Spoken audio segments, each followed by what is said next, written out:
మరి బైబిల్‌ను నమ్మి విగ్రహారాధన పద్ధతి మీద ద్వేషం పెంచుకుంటున్నారంటే, ఆటోమేటిక్‌గా హిందువుల మీద ద్వేషం పెరుగుతుందంటే, ఆటోమేటిక్‌గా దేశానికే వ్యతిరేకంగా ఉన్నట్టే గదా! ఇప్పుడు ఏమైందంటే అండి, ఆ!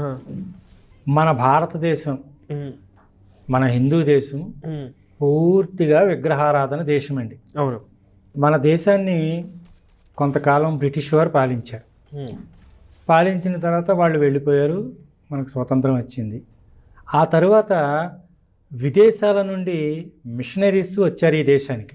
ఓకే. అంటే ఈ యొక్క బైబిల్ని బోధించడానికి హ్మ్. బైబిల్ని బోధించడానికి మిషనరీస్ వచ్చారు. ఒక్కొక్కరిగా వచ్చారు. వాళ్ళ యొక్క ఆస్తిపాస్తులు పట్టుకొని హ్మ్. ఆ ధనాన్ని ఇక్కడ ఖర్చు పెట్టారు. హ్మ్. ఖర్చు పెట్టి కొంతమందిని మత మార్పిడి చేశారు. హ్మ్. మన దేశంలో ఉన్నటువంటి మనవాళ్ళు ఏమనుకున్నారంటే